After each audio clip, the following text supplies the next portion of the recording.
Apakah Anda percaya bahwa ada orang yang sudah dinyatakan meninggal ternyata bisa hidup kembali? Sebagian orang percaya, sebagian orang tidak percaya. Kick Andy kali ini mengangkat kisah pengalaman orang-orang yang pernah mengalami mati suri. Salah satu di antaranya adalah Aslina dari Bengkalis, Riau. Terima kasih.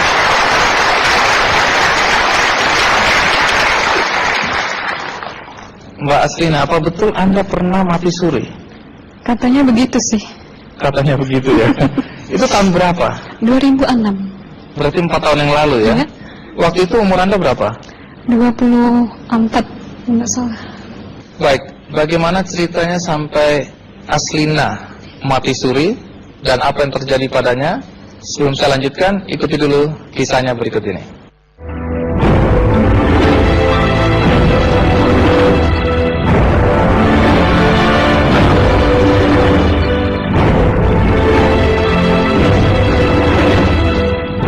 Pada tahun 2006 lalu, Aslina mengalami perjalanan spiritual yang sedikit mengguncang hidupnya hingga saat ini. Hal ini diawali saat wanita kelahiran Bengkalis ini menderita hipertiroid atau sakit gondok pada usia 20 tahun. Aslina harus menjalani pengobatan di Rumah Sakit Mahkota Medical Center, Malaka, Malaysia, ditemani sang paman Rustam Effendi. Saat mencapai kondisi kritis, Rustam Effendi harus menyaksikan bagaimana Aslina koma. Bahkan sempat dinyatakan sudah tidak bernyawa selama sekitar 1 jam.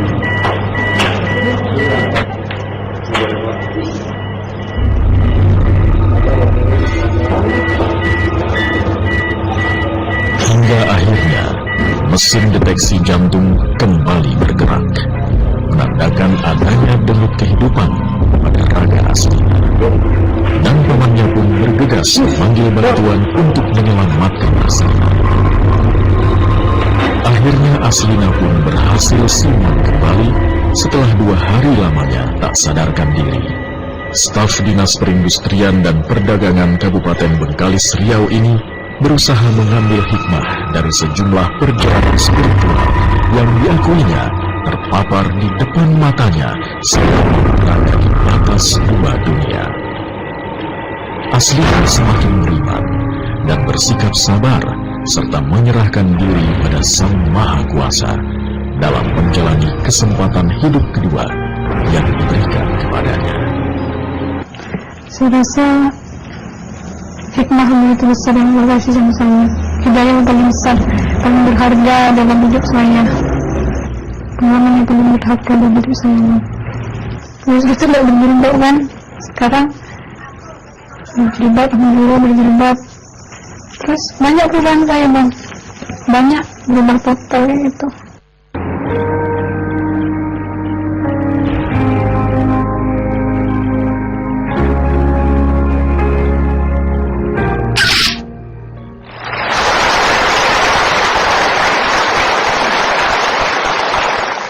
Waktu Anda dibawa masuk ke ruang ICU, itu Anda masih sadar? Saya udah nggak sadar. Sakit sebenarnya dokter waktu memeriksa tidak berani mengoperasi Anda ya? Dikasih obat aja ya? Iya. Terus disuruh pulang? Iya. Tapi kemudian mengapa tiba-tiba Anda kembali lagi ke rumah sakit waktu itu? Waktu itu malam ya, malam Jumat kalau nggak salah. Tiba-tiba saya merasakan sakit kepala. Terus waktu itu paman saya membawa saya ke rumah sakit lagi ya, ke MMC. Terus saya dirawat di UGD. Kapan terakhir Anda masih sadarkan diri? Setelah koma. Anda ditemani oleh paman ya? Iya, paman. Iya. Nanti sebelum sampai ke sana saya ingin tahu dulu dari paman Anda ya, Pak Rustam. Anda masih ingat apa yang terjadi pada saat Aslina koma? Waktu itu kejadian tengah malam itu sekitar jam 1. Memang dari sore kondisi dia sudah sangat lemah. Kemudian sampai malamnya sampai jam 1 malam, kemudian baru kita larikan ke MMC Mahkota Melaka, dimasukkan ke UGD. Setelah dari ruang UGD itu dia dipindahkan ke lantai 3. Nah, disitulah secara mata kasar kita kan, sesak dia itu semakin menjadi, dan ditangani oleh beberapa perawat dan seorang dokter Cina waktu itu. Cuma dari mata kasar kita, sepertinya saat itu Aslina mau menghadapi kematian kayaknya. Apa betul waktu itu Anda melihat alat pendeteksi jantung Aslina waktu itu sampai pada flat gitu ya? Saya sempat melihat detak jantung itu makin melemah dan mengalami garis lurus.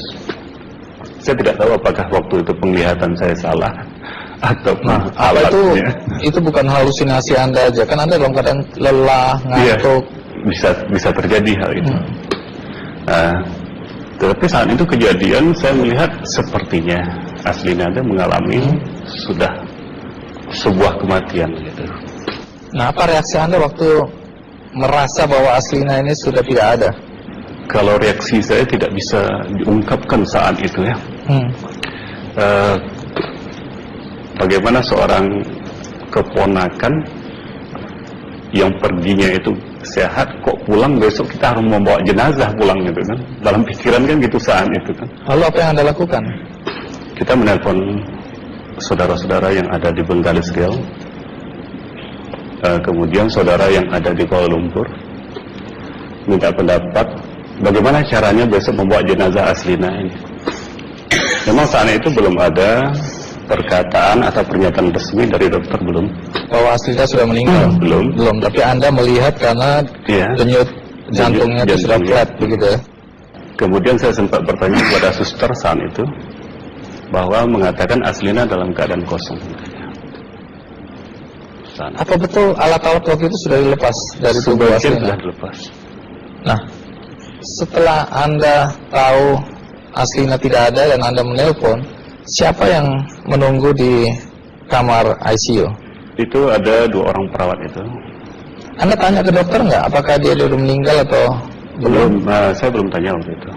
Tapi ada pernyataan dokter belum, waktu Anda masuk itu? Belum juga. Belum ada. Jadi ini kesimpulan Anda sendiri waktu itu ya? Saya sendiri, dan saat itu juga bukan saya sendiri yang menyaksikan. Secara umum ada beberapa orang lagi yang kebetulan membawa familinya itu berobat di situ. Meninggal sampai kemudian dia ternyata hidup kembali. Secara pastinya itu kita tidak tahu kan, tapi mungkin lebih dari 1 jam saya duduk di luar itu, saya lihat perawat kembali berlarian membawa alat, memasang alat kembali kepada Aslina. Nah, berapa lama setelah siuman ya atau hidup kembali, Aslina masih berada di rumah sakit? Setelah itu malam itu jam 4 subuh, beliau dipindahkan ke ruangan ICU dalam keadaan koma. Oh, jadi walaupun sudah bisa bernafas kembali, tapi masih dalam keadaan koma itu 2 hari 2 malam. Dengan bantuan alat-alat, bantu pernafasan dan lain-lain begitu. Iya. Apa kalimat pertama yang diucapkan Aslina waktu dia bisa bernafas atau mulai siuman? Hari kedua dia sadar, sekitar jam 3 sore itu.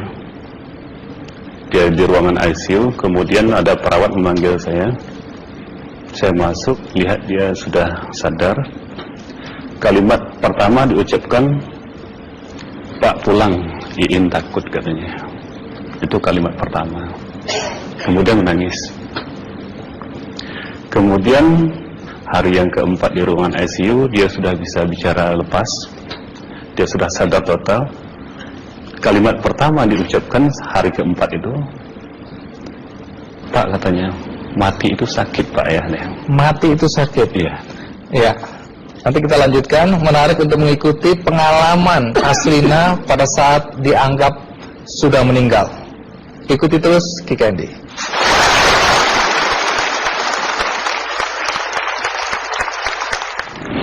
Rasa dada sesak, terus sakitnya tuh seperti ditusuk pedang, terus seperti kulit binatang dikuliti gitu. Hidup-hidup.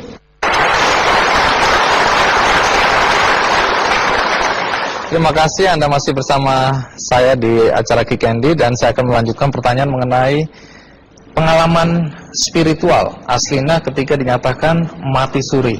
Nah, tadi disebutkan oleh paman Anda, Pak Rustam, bahwa Anda mengatakan, Pak, mati itu sakit. Apa yang Anda rasakan waktu itu? Rasa dada sesak, terus sakitnya tuh seperti ditusuk pedang, terus seperti kulit binatang Dikuliti gitu? dikuliti hidup-hidup. Sakit sekali waktu itu Sakit rasanya? sekali. Terus di dada saya terasa sesak. Setelah itu paman saya mengajar saya mengucap kalimat thayyibah, terus mengucap doa kalimat syahadat, asyhadu an la ilaha illallah wa asyhadu anna muhammadar rasulullah. Apa betul waktu roh Anda itu dicabut dari kaki gitu, Iya. Anda bisa melihat jasad Anda? Sempat saya melihat jasad saya pada waktu itu, tapi sebentar. Setelah itu saya dibawa pergi oleh 2 orang malaikat ini. Oh. Dan pada waktu itu saya ingin ketemu sama ayah saya. Kebetulan ayah saya sudah meninggal. Dan suatu ayah saya meninggal, dia berusia 55 tahun. Setelah saya ketemu di sana, dia tuh berusia muda. Kok muda? Berusia 17 sampai 20 saya perkira. Anda sempat ngobrol dengan ayah? Sempat. Apa yang Anda sampaikan? Waktu itu ayah nangis. Ayah saya bilang, kenapa kamu kesini nak? Pulanglah. Di rumah tidak ada orang. Kasihan lihat ibumu dan adik-adikmu. Tidak ayah, janjiku sama Allah sudah sampai. Dan pada waktu itu ayah saya menangis. Lalu apa yang dia ucapkan? Diam aja dia. Tersilang. Kembali ke malaikat tadi, bentuk yang Anda lihat seperti apa malaikat ini? Dia ini laki-laki, tapi mukanya sama semua. Berapa malaikat? 2. 2. Iya. Fisiknya seperti apa? Seperti berserban, berpakaian ihram, mukanya sama. Wajahnya seperti apa? Wajahnya sulit saya gambarkan. Yang jelas dia ini sama, dua-dua itu sama rupanya. Apakah ada ucapan dari 2 sosok yang Anda anggap malaikat itu? Ada. Apa kata mereka? Waktu itu saya mengalami perjalanan spiritual. Saya disoal oleh malaikat itu dengan sebutan ma ayyutuka, siapa Tuhanmu, katanya. Waktu itu ruh saya menjawab, Tuhanku adalah Allah. Siapa pemimpinmu? Pemimpinku adalah Nabi Muhammad sallallahu alaihi wasallam. Mana kiblatmu? Kiblatku adalah Ka'bah. Siapa kedua orang tuamu? Siapa saudara maramu? Terus saya diperjalankan. Setelah itu kedua orang malaikat ini memimpin tangan saya, tangan kiri saya, membawa saya ke satu tempat, menduduki saya di sebuah kursi. Pada waktu itu kursinya tuh empuk, mungkin 8 busanya ya, cantik. Terus di sana saya duduk. Di sebelah kanan saya ada tiba-tiba berwujud seorang perempuan. Dia mengaku amal. Kamu siapa? Kata saya. Aku adalah amalmu semasa kamu hidup di atas dunia. Dan selama kamu di sini, saya akan menemanimu sampai yaumul akhir, itu katanya. Dan pada waktu itu saya melihat perempuan-perempuan solehah berpakaian muslimah, berkerudung, mencium pipi kanan, pipi kiri. Mungkin salam perkenalan pertama waktu menduduki di situ. Setelah itu saya dihijrahkan lagi, dibawa oleh 2 orang malaikat ini lagi, melihat dosa-dosa besar ya. Di sana saya diperlihatkan ada seorang laki-laki memikul besi di bahunya. Saya perkirakan besi itu mungkin beratnya tuh berton kali ya. Berat sekali ya. berat sekali. Terus dia berjalan nggak sampai-sampai ke tujuannya, berlumuran darah nanah, baunya na'udzubillah min dzalik. Bajunya tuh sobek-sobek. Waktu itu roh saya disaksikan oleh Amal. Saya tanya kepada Amal, roh tanya sama Amal, wahai Amalku, dosa apakah yang manusia ini lakukan sewaktu ia hidup di atas dunia? Amal menjawab pada waktu itu, sewaktu manusia ini di atas dunia, dia ini adalah menyantet orang, meneluh orang, sehingga dia berjalan nggak sampai yaumul akhir katanya. Yang kedua, saya melihat ada seorang laki-laki saling membunuh. Sebentar kayak gitu lagi. Waktu itu, sewaktu manusia ini hidup di atas dunia, dia adalah seorang pembunuh, hingga dia tidak mau bertanggung jawab terhadap orang yang dibunuhnya. Terus yang ketiga, saya melihat ada seorang laki-laki dihujam kemaluannya pakai besi panas, timah panas itu ya, hingga menembus. Waktu itu roh bilang sama Amal, wahai Amalku, dosa apakah yang manusia ini hidup di atas dunia? Amal waktu itu menjawab, sewaktu manusia ini hidup di atas dunia, manusia ini adalah seorang perzina. Setelah itu saya melihat ada seorang laki-laki disebati oleh rotan. Rotannya itu menyebati kulitnya tuh hingga lepas daging sama kulitnya. Itu Amal menjawab, sewaktu manusia ini hidup di atas dunia, dia ini tidak pernah sholat Islam. Hingga waktu matinya pun dia tidak mengucap 2 kalimat syahadat. Dan pada waktu itu roh sama Amal sempat menghafiz Quran pada waktu itu dengan harapan supaya manusia yang Allah siksakan ini bisa terampuni dosanya. Jadi masih sempat waktu itu ya? Iya, roh sama Amal yang menghafiz Quran, bertahzim, bersalawat, baca ayat 1000 dinar, membaca Yasin. Tapi sayang, bahkan tambah banyak Allah tidak mengampuni dosa-dosa mereka, sayangnya. Setelah itu, akhirnya yang terakhir kali berzikir. Zikir saya pada waktu itu, subhanallah, walhamdulillah, wala ilaha illallah, wallahu akbar, la hawla wala quwwata illa billahil aliyyil azim. Sekuat-kuatnya nada saya berteriak. Tiba-tiba saya merasakan detik jantung ya. Waktu itu mungkin paman saya yang menyaksikan. Itu saya koma. Disitulah sebenarnya Anda kembali ke jasad ya? Iya, benar. Jadi banyak sekali Anda menyaksikan kejadian-kejadian di alam sana ya.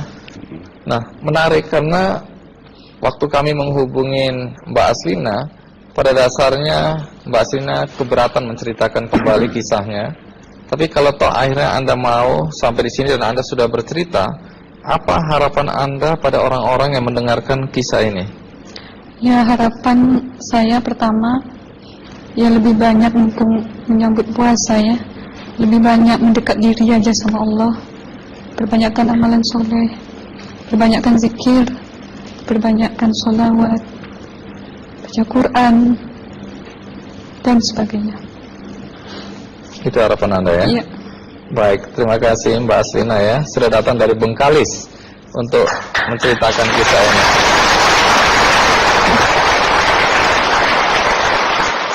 Dua ada Pak Komarudin Hidayat ya, bukunya sangat terkenal yaitu Psikologi Kematian dan Berdamai dengan Kematian.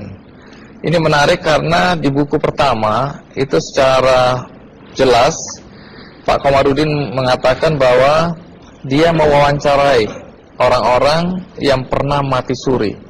Nah, boleh tahu apa yang Anda temukan dari pengalaman mewawancarain orang-orang yang pernah mati suri? Ada beberapa istilah yang saya jumpai, yaitu orang yang mengalami keluar dari badan, namanya OBE, out of the body experience. Ini bukan mati suri, tapi orang ya sehat, dia ketika tidur itu bisa keluar dari badannya. Ini kalau dalam tradisi Jawa ada namanya ngroko sukmo juga ada kan, atau Nah, ada lagi orang yang pernah mengalami mati suri, kemudian namanya NDE, Near Death Experience.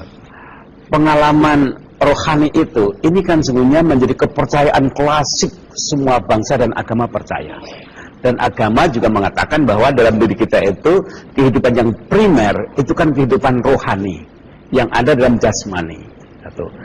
Nah, pengalaman mati suri ini sungguhnya hanya memperkuat saja keyakinan agama manapun juga. Nah, kemudian cerita-cerita ini secara ilmiah sulit dibuktikan, tapi sulit juga diingkari. Nah, berapa hal yang orang pernah saya wawancarai. Satu, bahwa rohani ketika keluar dari badan, ini ibarat flash disk ya, atau rekaman. Maka kemudian ketika roh di sana, itu akan kelihatan semua rekamannya. Rekaman atas amalnya, perbuatannya. Sungguhnya badan ini kan merekam kan. Kalau untuk membuktikan bahwa kita merekam, itu tidak usah sampai mati pun kita bisa membuktikan bahwa tubuh, lidah itu merekam semuanya. Nah, ketika rekamannya itu bagus, maka kemudian akan memberikan satu fasilitas yang nyaman, yang indah sekali. Seperti yang diceritakan mungkin saudari Aslina itu. Tapi sebaliknya, kalau rekamannya itu negatif, maka pengalaman rohaninya itu juga sengsara. Ibarat orang mimpi. Ketika mimpi sebelumnya itu indah hidupnya, maka mimpinya akan indah. Tapi kalau sebelumnya itu sengsara, maka mimpinya sengsara. Kira-kira sederhananya seperti itu. Tapi pesan moralnya dari sekian banyak yang saya wawancarai, itu satu gini. Bahwa orang umumnya itu berubah total. Karena dia yakin bahwa hidup ini ternyata tidak selesai dan kematian. Bahwa nanti ada kelanjutannya. Jadi ada hukum sebab akibat. Maka sekian banyak orang yang merasa wawancarai, yang tadinya tidak bayar pajak, jadi bayar pajak, ya kan? Dan orang-orang yang merasa menang perkara karena nipu orang, dia kemudian dia malu, dia bertobat, sehingga berusaha dia untuk selalu membuat rekaman kebaikan untuk hidupnya. Nah, ini bagi saya itu believe it or not, tapi ternyata sekian banyak orang yang saya wawancarai itu betul-betul berubah hidupnya. Luar biasa. Ya. Terima kasih Mas Kamarudin.